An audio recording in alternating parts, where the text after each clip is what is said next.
everybody, very warm welcome to the channel Shipra Mishra. This is Shipra Mishra and I hope you guys are doing fine. So this video is going to be very important for you क्योंकि इस video के अंदर English से related सारी problems आपकी solve हो जाने वाली है.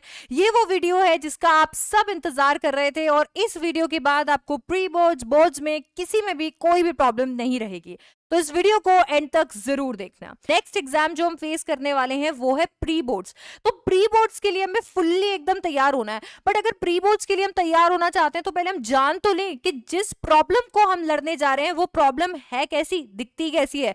तो वो प्रॉब्लम कुछ इस प्रकार दिखती है कि आपका रीडिंग 27.5% है आपके पूरे पेपर का, ठीक है. राइटिंग 22.5% है आपके पूरे पेपर का और लिटरेचर सेक्शन 50% है. यानी ऐसा भी नहीं है कि आप फुल्ली लिटरेचर पे डिपेंड होके जा सकते हो और ऐसा भी नहीं है कि केवल रीडिंग और राइटिंग से आपका काम चल सकता है. 22 नंबर का रीडिंग आने वाला है, 18 नंबर का राइटिंग आने वाला है और 40 नंबर का आपका लिटरेचर आने वाला है. आप देखोगे यहां पर अभी पेपर पैटर्न बदलने की वजह से आपको हर तरीके के क्वेश्चंस देखने को मिल जाएंगे. आपको यहां पर एक एक नंबर के क्वेश्चन भी देखने को मिल रहे हैं, 12 क्वेश्चन एक एक नंबर के देखने को मिल रहे हैं. तो आपको 5 ऐसे क्वेश्चन मिल रहे हैं जो 2-2 नंबर के आने वाले हैं, ठीक है. सिमिलरली आप यहां देखोगे 2 क्वेश्चन आपको 4 नंबर के मिल रहे हैं और 2 क्वेश्चन आपको 5 नंबर के देखने को मिल रहे हैं. यहाँ पे आपको 12 क्वेश्चंस लिटरेचर में पूछे जा रहे हैं जिसमें आपको पैसेज बेस्ड क्वेश्चंस भी मिल रहे हैं, शॉर्ट आंसर टाइप क्वेश्चंस मिल रहे हैं, लॉन्ग आंसर टाइप क्वेश्चंस मिल रहे हैं, ठीक है. तो प्री बोर्ड की तैयारी करने के लिए ज्यादा टाइम बचा नहीं है. देखो जो कुछ ऐसे स्कूल्स होंगे जिनमें अभी हो सकता है कि 4 हफ्तों के अंदर प्री बोर्ड लगने हैं. कुछ स्कूल्स को खींच के अगर आप देखो तो 5 से 7 हफ्तों के अंदर आपके प्री बोर्ड्स आ चुके हैं. अब तुम्हें हर एक तरीके के क्वेश्चंस की टाइम्ड प्रैक्टिस करनी शुरू कर देनी चाहिए. यानी मुझे अगर नोटिस की प्रैक्टिस लगानी है तो मुझे नोटिस की बैठ के प्रैक्टिस करनी चाहिए और देखना चाहिए कि मुझे नोटिस में कितना समय लगता है, मेरे को नोटिस में कितना समय देना चाहिए. यानी नए कॉम्पिटेंसी बेस्ड क्वेश्चन शुरू कर देने चाहिए अब से. अभी तुम्हें सैंपल पेपर्स में जब एकदम स्टार्टिंग में सैंपल पेपर्स आए थे सीबीएसई ने बता दिया कि भैया इस तरीके के क्वेश्चंस मैंने देने हैं. अब जो एडिशनल क्वेश्चन सीबीएसई ने दिया है, जो प्रैक्टिस पेपर सीबीएसई ने लॉन्च किया है सितंबर में, उसमें सीबीएसई ने और क्लियर कर दिया है कि भैया देखो यही तरीके के क्वेश्चन आएंगे, यही क्वेश्चंस आएंगे. अगर तुम उसके बाद भी अपने आंखें मूंद लेते हो और बोलते हो नहीं मैंने तो वही करना है, मैंने तो अपनी वही समरीज पढ़नी है और कुछ नहीं, तो फिर कुछ नहीं हो सकता. तो तुमको कॉम्पिटेंसी बेस्ड क्वेश्चंस भी प्रैक्टिस करने हैं और ये तो बिल्कुल भी नहीं सोचना है कि अभी दिवाली ब्रेक्स आएंगे, अभी दिवाली आएगी तो अभी तब जाकर मैं पढ़ाई करना शुरू करूं. यार बहुत लेट हो जाओगे, बहुत लेट हो जाओगे. अब तुमने 10-15 दिन और निकाले ना तो तुम्हारा और बैकलॉग बढ़ जाएगा और ये 15 दिन ना तुम लास्ट में मिस करोगे. तुम जब पेपर लिख रहे होगे ना यूल बी लाइक यार 15 दिन और मिल जाते ना, अगर मुझे 15 दिन तो मैंने फोड़ देना था बस. तो प्लीज वो लास्ट के रिग्रेट तक प्लीज अपने आप को मत लेके जाओ. अभी शुरू करो, दिवाली ब्रेक्स के अंदर और डेवलप करेंगे और प्रैक्टिस करेंगे. अभी से शुरू करो, आज से शुरू करो, ठीक है यार. अब जो मैं आपको बता रही हूँ ना ये सारी बातें जो है, ये सारी बातें ट्राइड एंड टेस्टेड है. ये ट्राइड एंड टेस्टेड है क्योंकि आप ही नहीं, पिछले 10 सालों से बच्चे यही करते हुए आ रहे हैं. न जाने कितने सारे बच्चे ऐसे हैं जो ये चीज सुनते हैं, हर साल प्रैक्टिस करते हैं और उनका रिजल्ट बोलता है. ये नंबर्स भी टेंटेटिव है कि ठीक है बच्चों ने किन्हीं ने फॉर्म भर दिया, किसी का रिजल्ट रिकॉर्ड हो पाया, नहीं हो पाया. इतने सारे बच्चे इतना अच्छा स्कोर कर रहे हैं. 95 देख लो, जैसे लास्ट ईयर इतने सारे 95, इतने सारे 100. इनफैक्ट चैनल पे आपको रिजल्ट मिल जाएगा. इस साल भी हाफ ईयरलीज में बहुत अच्छा स्कोर किया है बच्चों ने, 75 प्लस. न जाने कितने सारे बच्चे हमें देखने को मिल जाएंगे. पर बच्चों हाफ ईयरलीज में आपने इतना अच्छा परफॉर्म किया है. असली चैलेंज अब शुरू होता है, असली चैलेंज अब है. आधा सिलेबस हमने इतना अच्छे से किया है, अब बस थोड़ी सी और मेहनत करनी है और आधा और अच्छे से कर लेना है क्योंकि अब ये जो चैलेंज है ना इसको हमें फाइट करना है साथ में मिलके. यार कुछ ऐसे बड़े प्रॉब्लम्स है जो मैंने अपने बच्चों को ना थ्रू आउट फेस करते हुए देखा है. अभी जैसे बच्चों से बात करती हूँ तो थ्रू आउट मैंने कुछ प्रॉब्लम्स फेस करते हुए देखा है. जैसे सबसे पहले तो अभी ना पुअर पेपर वाइज प्रैक्टिस चल रही है. मतलब यहाँ पे पता ही नहीं है कि पेपर का क्या लेवल है, डिफिकल्टी लेवल क्या है, ठीक है, कौन सा सेक्शन पहले करना चाहिए, कौन सा सेक्शन बाद में करना चाहिए, ये आइडिया ही नहीं है. अब इसकी वजह से क्या हो गया, टाइम मैनेजमेंट पूरा गड़बड़ा गया, ठीक है. स्टेप वाइज आंसर्स के बारे में नहीं पता है, किसी ने खोलकर मार्किंग स्कीम देखी ही नहीं है. मार्किंग स्कीम नहीं देखेंगे तो यही नहीं पता चलेगा कि भाई क्वेश्चन के आंसर को स्ट्रक्चर कैसे करना है, कहाँ कहाँ नंबर मिलेंगे, कहाँ कहाँ नंबर कटेंगे.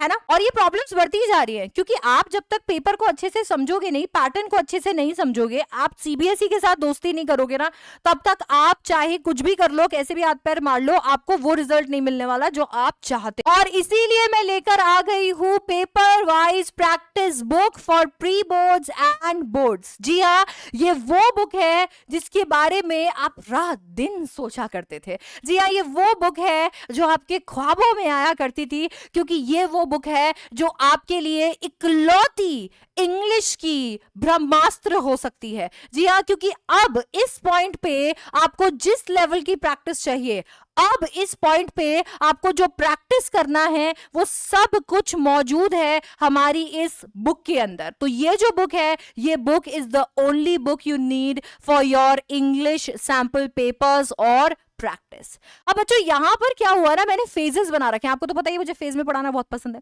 सीबीएसई पास्ट ईयर के पेपर्स करने, सबसे पहले पूरी की पूरी स्ट्रैटेजी अच्छे से सुनना और अच्छे से दिमाग में बिठाना, है ना।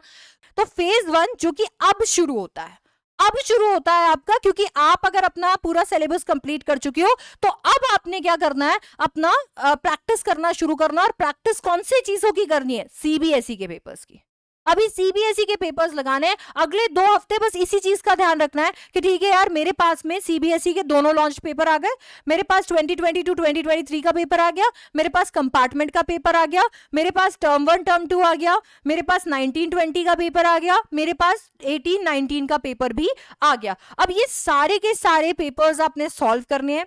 ये सारे पेपर्स जो हैं एग्जैक्ट सीबीएसई के स्टाइल के हैं, एग्जैक्ट, ठीक है। आपको यहां पर लिटरेचर सेक्शन की धमाकेदार प्रैक्टिस मिलने वाली है, एग्जैक्ट जैसा आपका नया पैटर्न है ना, अभी जो नया पैटर्न आया है, सबसे क्लोज अगर आपको प्रीवियस ईयर पेपर्स नए पैटर्न के मिलने वाले हैं ना, तो वो यही मिलने वाले हैं, यही पे मिलने वाले हैं। अब आपने देखना है फ्रेश सैंपल पेपर्स, जो कि आपका फेज 2। तो पहले आपने सीबीएसई के सैंपल पेपर्स कर लिए, अब वो सैंपल पेपर्स करो जो मेरे दिल के करीब है, ऐसे सैंपल पेपर्स जो मेरे लिए बहुत स्पेशल हैं, क्योंकि ये सारे sample papers latest practice paper के अकॉर्डिंग बनाए गए हैं। ये सैंपल पेपर्स जो है, ये आपको एग्जैक्टली आपके प्री बोर्ड के पैटर्न में दिखेंगे, आपको यहां से कुछ भी अलग पैटर्न नहीं मिलने वाला है। ये सैंपल पेपर्स वो पैटर्न फॉलो करते हैं जो बोर्ड्स कर रहा है और करेगा, ठीक है। तो फेज 2 में आपको सैंपल पेपर 8, 9, 10 और 11 मिल जाएगा। 50% कॉम्पिटेंसी बेस्ड क्वेश्चंस आपको यहां पर मिलने वाले हैं, ठीक है।